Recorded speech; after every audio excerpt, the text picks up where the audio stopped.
Alright, so Wally the Wizard, Connie the Cleric, Fred the Fighter, and Rachel the Rogue.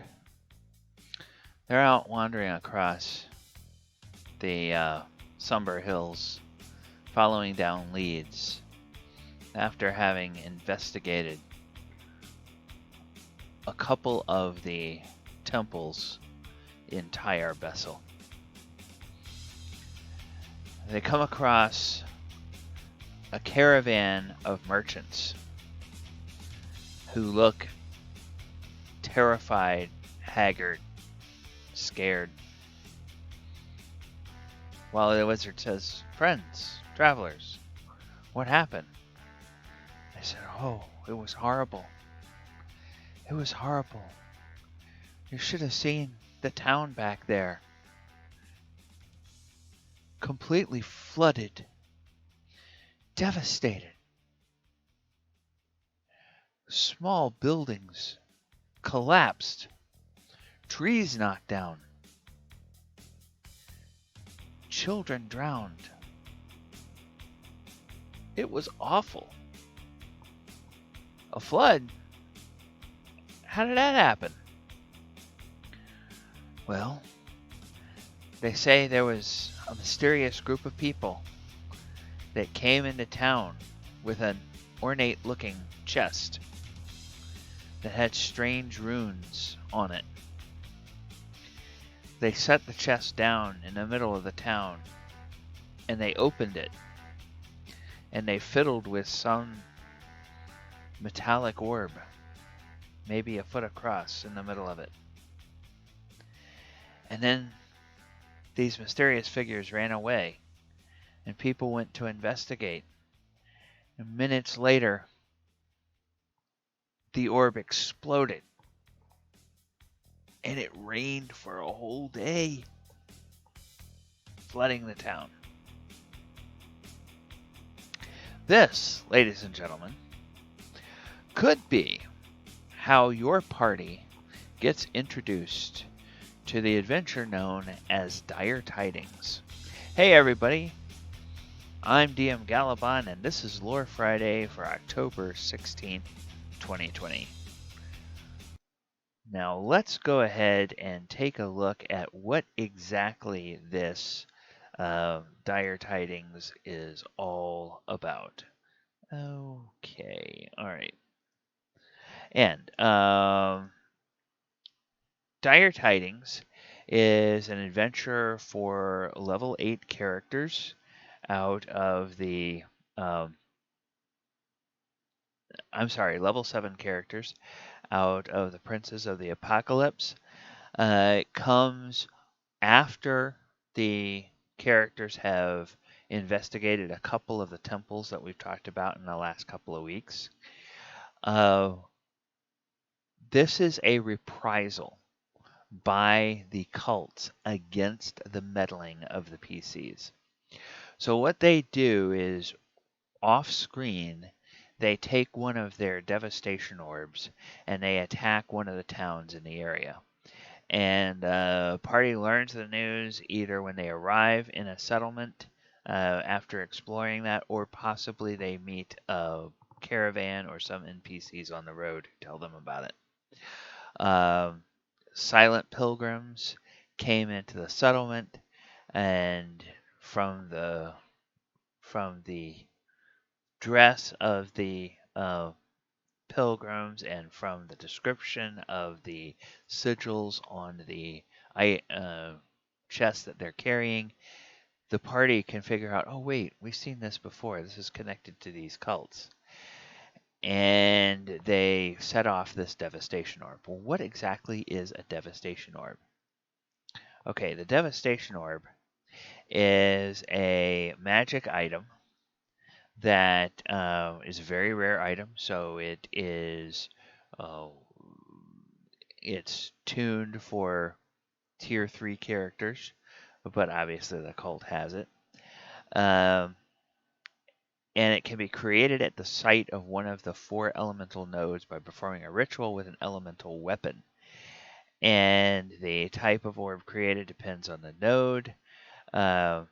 and it takes an hour to create and requires 2,000 gold worth of special components, which are consumed.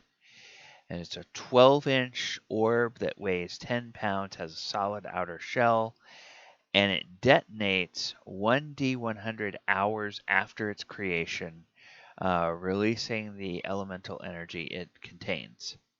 It gives no outward sign of how much time remains, and spells such as Identify and Divination can ascertain when the orb will explode. AC 10, 15 hit points, immunity to poison, and it will explode if you destroy it, or if you deal enough damage to it to, if you deal the 15 hit points to it to take it down to 0. And this chest they have is one of the containers that keeps it in stasis. All right. They, regardless of the type of orb, its effect is contained within a sphere 1 mile radius. So it's a 2-mile diameter sphere where the effects of this take place.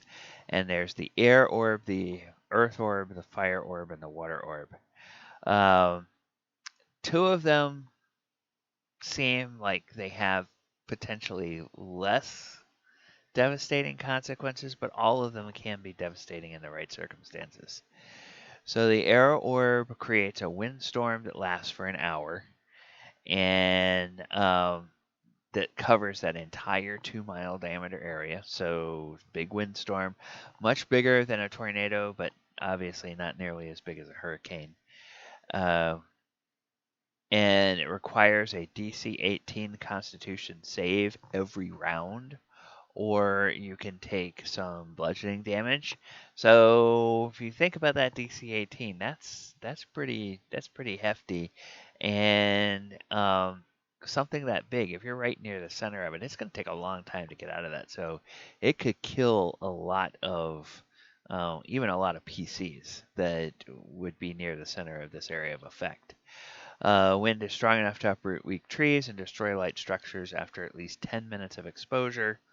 And, so if it lasts for an hour, that can do quite a bit of damage.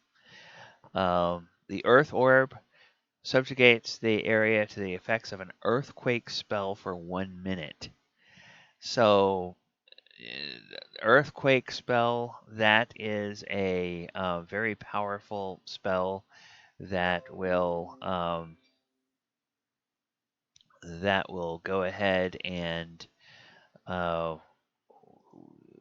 wind up. It's an 8th level spell, and of course it's not just a 100-foot radius circle. It's that whole entire 2-mile diameter area that is subject to the earthquake. So it opens up fissures, and which can cause falling damage. If they open it, it can destroy structures. And if the structures fall and, pieces of the structure fall on creatures, they can take quite a bit of damage from falling debris. Then there's the Fire Orb, which creates a dry heat wave that lasts for 24 hours. At the end of each hour, there's a 10% chance that the heat wave starts a wildfire, and that wildfire spreads within that area. So if it's in an area with a lot of vegetation, okay, you can suddenly have a wildfire that goes and blows through settlements, deals a lot of damage and everything. And the Water Orb creates a torrential rainstorm that lasts for 24 hours. And if there's a substantial body of water, it floods after 2d10 hours of heavy rain. So at some point during that 24 hours, it is going to flood. And it rises 10 feet above the banks and inundates surrounding areas. Flood advances at the rate of 100 feet per round, moving away from the body of water where it began until it reaches the edge of the area of effect. And then at that point, so it spreads out over that entire 2-mile diameter. And then it will flow downhill, and if the body of water is in the lowest point, then it could possibly flow back into there. But also, if, like, let's say it's a river that floods its banks, then that river continues downhill.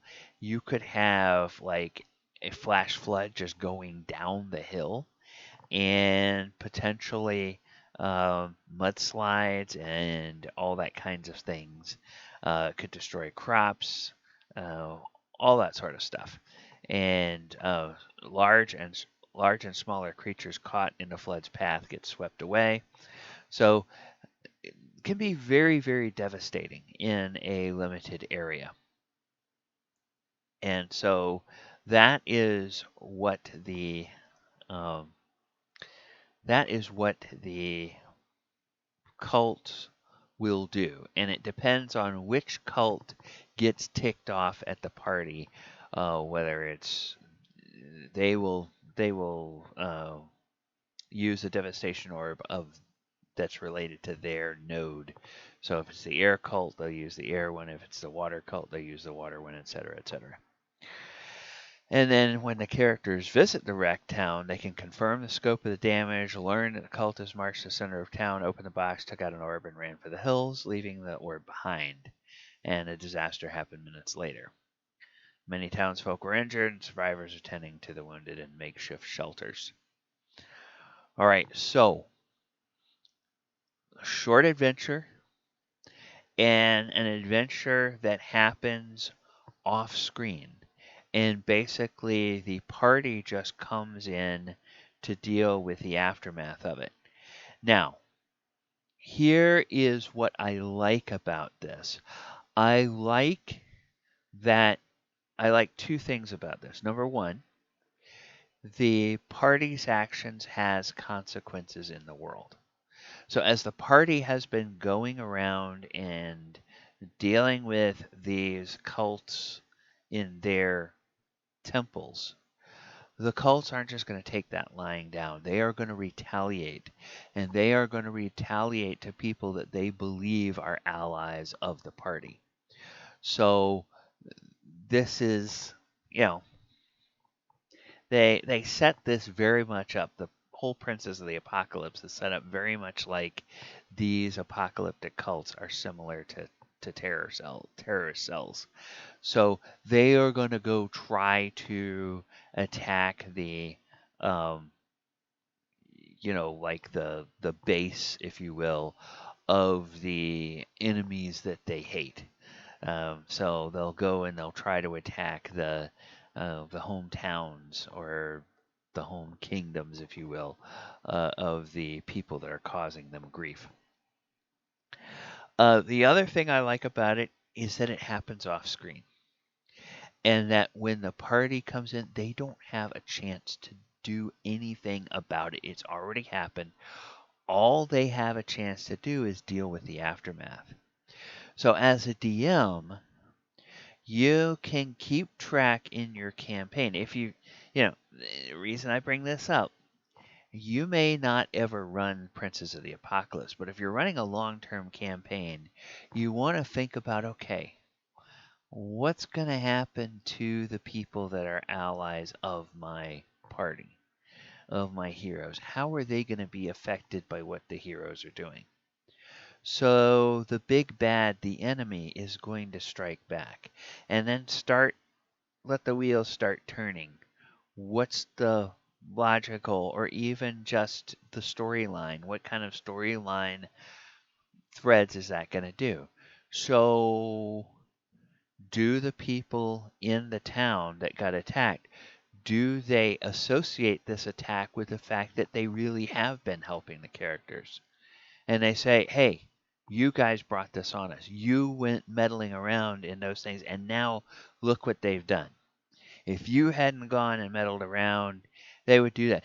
I blame you, heroes, for this destruction. It's your fault, heroes. That could be something that, oh, crap. And it's when people get hurt, they will lash out at anybody that is a convenient target. Uh, you've probably seen this in terms of family dynamics or things with your friends. Your friend's having a bad day and you go and you say something and they snap and they blow up at you. Well, you didn't really do anything but you were the target because you were there and they were already ticked off about something. So, um, and the logic of people that are in a crisis is you can't ask people who are suffering a crisis to be logical. So they may well blame the party when really the party would never have been investigating this if it hadn't been for all the evil crap that the cultists had been doing before the party showed up.